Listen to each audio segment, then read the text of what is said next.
Cover ಸ್ಟೋರಿಗೆ ಸ್ವಾಗತ. ನಾನು ವಿಜಯಲಕ್ಷ್ಮಿ ಶಿವರವರು.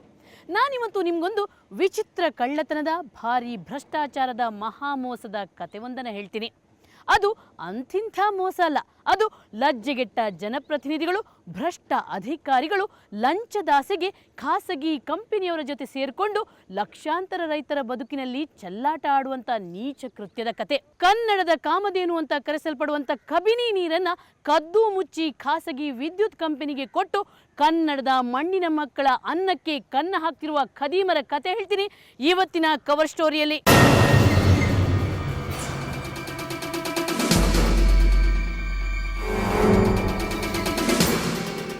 ಒಂದು 12 ಗಂಟೆಗೆ ನೀರು ಎತ್ತಿದ್ದು ಬೆಳಗ್ಗೆ 5 ಗಂಟೆ ನೀರು ಓಡೋದು ತಗೋತಾರೆ. 6 ಗಂಟೆ ಆಯಿತು ಅಂದರೆ ಆಫ್ ಮಾಡಿಬಿಡ್ತಾರೆ ನೀರು. ಸರ್ಕಾರ ಕೇಳೋದು ಯಾಕೆ ಡ್ಯಾಮ್ ಸೈಡ್ಗೆ ನಾವು ಹೋಗೋಕ್ಕಾಗಲ್ಲ. ಆಗಲೇ ಇಬ್ಬರು ಪೊಲೀಸ್ನವ್ರು ಬರ್ತಾರ, ಇಲ್ಲಿ ಕತ್ತಕ್ಕೆ ಹಾಕ್ತಾರೆ, ತಗೊಂಡು ಆಚೆ ಬಿಸಾಕ್ತಾರೆ. ನಮ್ಮ ಕೇಳೋರು ಯಾರು ಇಲ್ಲ. ನೀವು ಯಾಕೆ ಸುಮ್ಮನಿದ್ದೀರಿ ಅಂತ ಅಧಿಕಾರ ಹೆಸರು ಕೇಳಲ್ವಲ್ಲ, ನಾವೇನು ಕೇಳಕ್ಕದ್ದು? ಅಧಿಕಾರ ಕೇಳಲ್ಲ. ಇಲ್ಲ, ಓಟ್ ಹಾಕಕ್ ಮಾತ್ರ ಬರ್ತಾರ. ಅವ್ರು ಬೇಕಾದ್ರ ಅಜ್ಜಿ ನಿಮ್ಮ ಕೈ ಮುಗಿತೀವಿ, ನಿಮ್ಮ ಕಾಲು ಕಟ್ಕೊತೀವಿ ಅಂತಾರ. ಆಗ ನಾವೇನು ಮಾಡು, ಕಾಲು ಕಟ್ಬಿಟ್ಟು ನಾವು ಎಲ್ಗೋಬೇಕು? ಈ ಚಪ್ಪಲೆ ಕೈ 2 ಜೊತೆ ತಕ ಹೊಡತೀವಿ, ಬಿಡ್ಕೊಡಲ್ಲ. ನಮಗೆ ಸೌಲಭ್ಯ ಇಲ್ದ ಮೇಲೆ ನಾವು ಚಪ್ಪಲಲ್ಲಿ ಓಡತೀವಿ, ಮಂತದ್ರಲ್ಲೂ ಓಡತೀವಿ. ಇವರ ತಾಳ್ಮೆ ಕಟ್ಟೆ ಒಡೆದಿದೆ. ಭ್ರಷ್ಟ ಅಧಿಕಾರಿಗಳು ತಮ್ಮ ಕಣ್ಮುಂದೆಯೇ ಲಕ್ಷಾಂತರ ರೈತರಿಗೆ ಮೋಸ ಮಾಡ್ತಿದ್ದಾರೆ. ಎಂಜಲು ಕಾಸಿಗೆ ಕನ್ನಡಮ್ಮನಿಗೆ ವಂಚನೆ ಮಾಡ್ತಿದ್ದಾರೆ. ರೈತರಿಗೆ ನಾವು ಅದು ಕೇಳಿದಾಗ ಹೇಳ್ತಾರೆ, ಇಲ್ಲಪ್ಪ ನಾವು ಯಾವುದೇ ಕಾರಣಕ್ಕೂ ನೀರು ಹೊರ ಬಿಡ್ತಾ ಇಲ್ಲ ಅಂತ ಹೇಳ್ತಾರೆ. ನೈಟು 1 ಗಂಟೆ 2 ಗಂಟೆ ನೈಟಲ್ಲಿ ನೀರನ್ನು ಹೊರ ಹಾಕ್ತಾರೆ. ಮತ್ತು ಬೆಳಿಗ್ಗೆ ನಾವು ಬಂದು ನೋಡಿದಾಗ ಹಂಗೆ ಡೋರ್ ಹಾಕಿರ್ತಾರೆ. 2000, 2001, 2002, 2003 ತನಕ ನೀರು ಕರೆಕ್ಟಾಗಿ ಆಗಿದೆ ಕಬಿನಿ ಜಲಾಶಯದ್ದು. 2003ರಿಂದ 2ನೇ ಬೆಳಗ್ಗೆ ಕಟ್ಟು ನೀರು ಕೊಡ್ತೀನಿ ಅಂತಂತಂದರೆ ಕಟ್ಟು ನೀರೇನು ಯಾತಿಕ ಕಟ್ಟು ನೀರು ಎಲ್ಲೋಯ್ತಾ ಇದೆ ಹಂಗಾದ್ರೆ? ಆದ್ರೆ ಆ ನೋವನ್ನ ಯಾರಿಗೆ ಹೇಳೋದು ಅಂತ ಕಂಗಾಲಾಗಿದ್ದ ಈ ಮಂದಿ ಕಬಿನಿಗೆ ಕನ್ನ ಹಾಕ್ತಿರೋ ಖದೀಮರ ಕಳ್ಳಾಟವನ್ನ ಬಯಲು ಮಾಡೋ ಜವಾಬ್ದಾರಿಯನ್ನ ಕವರ್ ಸ್ಟೋರಿ ತಂಡಕ್ಕೆ ಕೊಟ್ರು.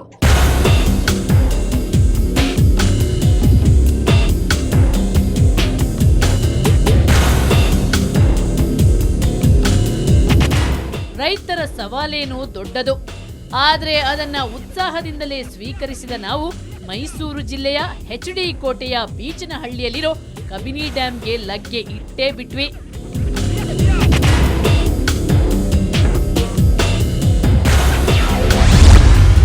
ಕಬಿನಿಗೆ ಕನ್ನ ಹಾಕಿದವರಾರು? ಇದುವೇ ಕಬಿನಿ ನದಿಗೆ ಅಡ್ಡಲಾಗಿ ಕಟ್ಟಿರೋ ಕಪಿಲಾ ಜಲಾಶಯ. ಇದುವೇ HD ಕೋಟೆ, ನಂಜನಗೂಡು, ಟಿ ನರಸೀಪುರ, ಕೊಳ್ಳೇಗಾಲ, ಚಾಮರಾಜನಗರ, ಯಳಂದೂರಿನ 1,10,000ಕ್ಕೂ ಹೆಚ್ಚು ಎಕರೆ ಭೂಮಿಗೆ ನೀರುಣಿಸಿ 5-6 ಲಕ್ಷಕ್ಕೂ ಹೆಚ್ಚು ರೈತರ ಬಾಳನ್ನ ಹಸನು ಮಾಡುತ್ತಿರೋ ಕಾಮಧೇನು.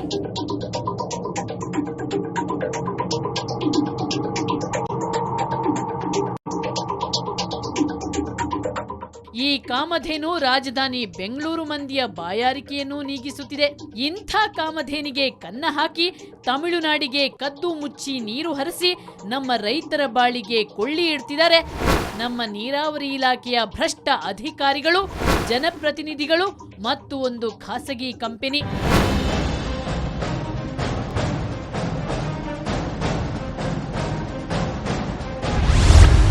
ಕಬಿನಿಗೆ ಹೇಗೆ ಕನ್ನ ಹಾಕ್ತಿದ್ದಾರೆ?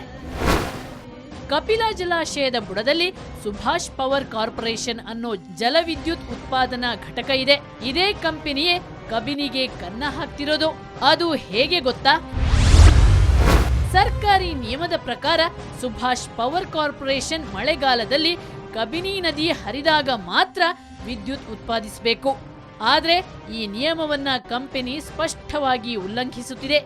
ಇದು ಕದ್ದು ಮುಚ್ಚಿ ನೀರು ಪಡೆದು ವರ್ಷ ಪೂರ್ತಿ ವಿದ್ಯುತ್ ಉತ್ಪಾದನೆ ಮಾಡ್ತಿದೆ ಅನ್ನೋ ಗಂಭೀರ ಆರೋಪ ಇಲ್ಲಿನ ರೈತರದ್ದು. ಉತ್ಪತ್ತಿ ಮಾಡ್ತಕ್ಕಂಥ ವಿದ್ಯುತ್ನ ನಿಯಮವನ್ನು ಗಾಳಿ ತೂರಿ ರಾತ್ರಿ 12ರಿಂದ 1 ಗಂಟೆ ರಾತ್ರಿಗೆ ಕದ್ದು ನೀರು ಬಿಡ್ತಕ್ಕಂಥ ಪ್ರವೃತ್ತಿಯನ್ನು ಬೆಳೆಸ್ಕೊಂಡು ಸರ್ಕಾರಕ್ಕೆ ಸುಳ್ಳು ಲೆಕ್ಕವನ್ನು ಕೊಡೋದ್ರ ಮುಖಾಂತರ ವಂಚನೆಯನ್ನು ಮಾಡ್ತಾ ಇದ್ದಾವೆ. ಸುಭಾಷ್ ಪವರ್ ಕಂಪನಿಗೆ ರಾತ್ರಿ ಹೊತ್ತು ಜಲಾಶಯದಿಂದ ಸಾವಿರಾರು ಕ್ಯೂಸೆಕ್ಸ್ ನೀರನ್ನ ಅಕ್ರಮವಾಗಿ ಹರಿಸಲಾಗುತ್ತಿದೆ. ಹೀಗೆ ಬಿಡೋ ನೀರು ನದಿ ಪಾಲಾಗಿ ತಮಿಳುನಾಡು ಸೇರುತ್ತಿದೆ. ಆ ಮೂಲಕ ಎಡ ಬಲದಂಡೆ ನಾಲೆ ರೈತರಿಗೆ ಭಾರೀ ಅನ್ಯಾಯ ಆಗ್ತಿದೆ ಅನ್ನೋ ಆಕ್ರೋಶ ಇವರದ್ದು. ಮಳೆ ಆಗೋದು ಮಳೆ ಆಗ್ತಾ ಇದೆ, ನೀರು ಬರೋದು ಒಂದು ಸರಿ ಅಲ್ಲದೆ 3 ಸರಿ ಡ್ಯಾಮ್ ತುಂಬ್ತಾ ಇದೆ. 24 ದಿನ 25 ದಿನದ ಲೆಕ್ಕ ಇದು. 25 ದಿನಕ್ಕೆ ಡ್ಯಾಮ್ ಫುಲ್ ಇತ್ತು.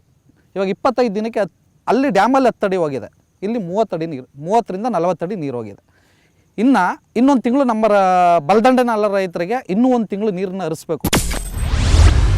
ಕಳ್ಳರ ಪತ್ತೆಗೆ ರಹಸ್ಯ ಕಾರ್ಯಾಚರಣೆ.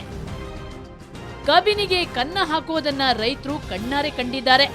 ಆದರೆ ಅದನ್ನ ಸಾಬೀತುಪಡಿಸಲು ಅವರ ಬಳಿ ಸರಿಯಾದ ದಾಖಲೆ ಇರಲಿಲ್ಲ. ಅದಕ್ಕಾಗಿ ನಾವು ರಹಸ್ಯ ಕಾರ್ಯಾಚರಣೆ ಪ್ರಾರಂಭಿಸಿದ್ವಿ.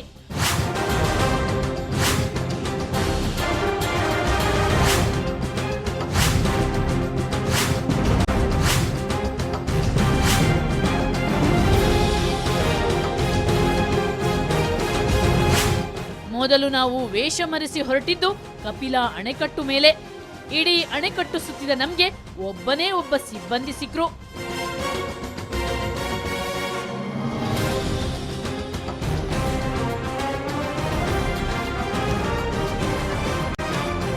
ನಾವು ಸರ್ಕಾರದ ತನಿಖಾಧಿಕಾರಿಗಳು. ಕಬಿನಿ ನೀರಿನ ಗೋಲ್ಮಾಲ್ ಬಗ್ಗೆ ನಮಗೆ ಗೊತ್ತಾಗಿದೆ. ನಿಜ ಹೇಳಿ, ಇಲ್ಲಿ ಏನ್ ನಡೀತಿದೆ ಅಂತ ಕೇಳಿದ್ವಿ. ನಮ್ಮ ಮಾತನ್ನ ನಂಬಿದ ಅಲ್ಲಿನ ಗೇಟ್ ಆಪರೇಟರ್ ಒಬ್ರು ಇಲ್ಲಿ ನಡೆಯುತ್ತಿರೋ ಭ್ರಷ್ಟಾಚಾರ ಬ್ರಹ್ಮಾಂಡವನ್ನೇ ತೆರೆದಿಟ್ರು.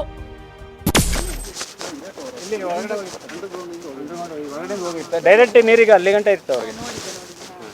ಅದ್ರಲ್ಲಿ ಏನಾಗೈತೆ ಅಂದ್ರೆ ಅವ್ರಿಗೆ ಎಷ್ಟು ಬೇಕು, ನಾವು 500 ಹೇಳಿರ್ತೀವಲ್ವಾ, ನೈಟಲ್ಲಿ ಅದು 1000ನೋ 2000 ಆಗಿತ್ತು. ಬೆಳಿಗ್ಗೆ ಅಷ್ಟೇ 11 ಗಂಟೆ ಮೇಡಮ್. ಇಲ್ಲಿ ಸೌಂಡ್ 11 ಗಂಟೆ 12 ಗಂಟೆ ಪ್ರೆಜರ್ ಆದಾಗ ಒಂಥರ ಸೌಂಡ್ ಬರ್ತಾ ಇರ್ತದೆ. ಅದೇ ಡೌಟ್ ನೈಟಲ್ಲಿ ಅವರು ಬಲೆಗೆಲ್ಲ ಬಿಡೋಕೆ ಗೊತ್ತಾಯ್ತದೆ, ನಮಗೆ ಇಲ್ಲಿ ಗೊತ್ತಾಗುತ್ತೆ ಓಡಾಡ್ತಾರೆ ಸೌಂಡ್ ಒಂಥರ ಗಾಳಿ ನೋಡಿದ್ರೆ. ಇವಾಗ ಇಲ್ಲಿ ಡ್ಯೂಟಿಗೆ ಯಾರು ಇಲ್ಲ ಮೇಡಮ್, ಇರೋರು ಇವರೊಬ್ರು ಏನಾರು ಜಾಸ್ತಿ ಜನ ಹಾಕಿದ್ರೆ ಕೇಳ್ತಾರಲ್ಲ. ಡ್ಯೂಟಿ ವ್ಯವಸ್ಥೆ ಇರಲಿ ಮೇಡಮ್. ಈ 4 ತಿಂಗಳು ಆಗೈತೆ ಡ್ಯಾಮಲ್ಲಿ ಕರೆಂಟ್ ಇದು, ಡ್ಯಾಮ್ ಮೇಂಟೈನ್ ಮಾಡ್ತಲ್ಲ 4 ತಿಂಗಳಿಂದ ಕರೆಂಟ್. ನೈಟ್ ನೋಡಿ ಬೇಕಾದ್ರೆ ನೈಟ್ 3 ಸೆಂಟಿಮೀಟರ್ ಇಳಿದೋಗ್ಬಿಟ್ಟು 3 ಸೆಂಟಿಮೀಟರ್ ಹೊಡೆದಾಕ್ಬಿಡ್ತಾರೆ. 3 ರಿಂದ 4 ಗಂಟೆ ಆಗಲತ್ತು ಏನಿಲ್ಲ. 3 ಗಂಟೆ 4 ಗಂಟೆಗೆ ಅರ್ಧ ಸೆಂಟಿಮೀಟರ್ ಇಳಿತದೆ. ಆವಾಗ ಗಂಟೆಗೆ ಅರ್ಧ ಒಂದೊಂದೇ ಹೇಳ್ಕೊಂಡು ನೈಟ್ ಅಲ್ಲಂತೂ ಮೇಡಮ್ ನಾವು ನೋಡಿದ್ವಿ. ನೀವು ಏನಿಲ್ಲ, ಬೆಳಗಿನ ಜಾವ 4 ಗಂಟೆ ಬಂದು ನೋಡ್ಬೋದು, ಮಾರ್ಕಿಂಗ್ ಇರ್ತದೆ, ನೀರು ಬಿಟ್ಟಿರೋ ಮಾರ್ಕಿಂಗ್ ಕಾಣುತ್ತೆ ಡೌನ್ ಆಗಿಲ್ಲ. ಇವ್ರಿಗೆ ಹೇಳಿದ್ರೆ ಏನಾಗುತ್ತೋ ಹೊಟ್ಟೆ ಬರೆಯಲ್ಲ ಮ್ಯಾಮ್, ಇದು ಅನ್ಯಾಯ ಹೋಗುತ್ತೆ ಪಾಪ. ರೈತರು ಸಾಯ್ತಾರೆ ಮೇಡಮ್. ನಮ್ಮಲ್ಲಿ ಒಂದು 200-250 ಬಿಟ್ರೆ ಸಾಕು ಮೇಡಮ್. ಬ್ಯಾಂಗ್ಳೂರ್ ಕುಡಿಯೋ ನೀರು ಗೊತ್ತಾಯ್ತು. ಇಲ್ಲಿ ನಿನ್ಸ್ಬಿಟ್ಟು ಇಲ್ಬಿದ್ರೆ ನಮಗೆ ಬೆಳಗಿನ ಸಂಜೆ ಗಂಟೆ 1 ಸೆಂಟಿಮೀಟರ್ ಇಳಿಯಲ್ಲ. ನಮ್ಮಲ್ಲಿ ನಾವು ಕೊಟ್ರೆ ಅಲ್ಲಿ ಎತ್ತು ಬಿಡ್ತದ್ರೆ ಗಂಟೆಗೆ 2 ಗಂಟೆ 3 ಗಂಟೆಗೆ ಅರ್ಧ ಸೆಂಟಿಮೀಟರ್ ಆಗಲ್ ಕಮ್ಮಿ ಹೋಗುತ್ತೆ. ನೈಟಲ್ಲಿ 4 ಸೆಂಟಿಮೀಟರ್ 5 ಸೆಂಟಿಮೀಟರ್. ಈ ಭಾರೀ ಹಗರಣದ ಬಗ್ಗೆ ಎಲ್ಲ ಮೇಲಾಧಿಕಾರಿಗಳಿಗೂ ಗೊತ್ತು. ಆದ್ರೆ ಅವರು ಯಾಕೆ ಮೌನವಾಗಿದ್ದಾರೆ ಅನ್ನೋದು ಮಾತ್ರ ನಮ್ಗೆ ಗೊತ್ತಿಲ್ಲ ಅಂದ್ರು. ಎಷ್ಟು ಬೇಕಾದ್ರೆ ಈಗ ಆಗಲತ್ತ 500 ಅಂತಾರ ಜಾಸ್ತಿ ಹೋಗುತ್ತೆ, 1000 ಹೋಗುತ್ತದು. ನಾವು ನಮ್ಮಲ್ಲಿ ಚೆಕ್ ಮಾಡಲ್ವಲ್ಲ. ಆಮೇಲೆ ನೈಟ್ ಅಲ್ಲಿ 10 ಗಂಟೆ ಮೇಲೆ ಮಾಡ್ತಾರೆ. 10 ಗಂಟೆ ಮೇಲೆ ನೋಡಿ ಒಂದು ಸೂರಿ ಕಲ್ಲುಗಳು ಒಂದು ಮಧ್ಯ ಒಂದು ಮಾರ್ಕ್ ಐತೆ, ಏನೂ ಕಾಣಲ್ಲ. ಬೆಳಿಗ್ಗೆ 4 ಗಂಟೆಗೆ ತಿರ್ಗಾ ಮಾಮೂಲು ಮಾಡಿ. ಇಲ್ಲಿನ ಅಧಿಕಾರಿಗಳ ಪರವಾಗಿ ಗೇಜ್ ಗೋಲ್ಮಾಲ್ ಮಾಡೋದೇ ಗೇಜ್ ನಾಗರಾಜನಂತೆ.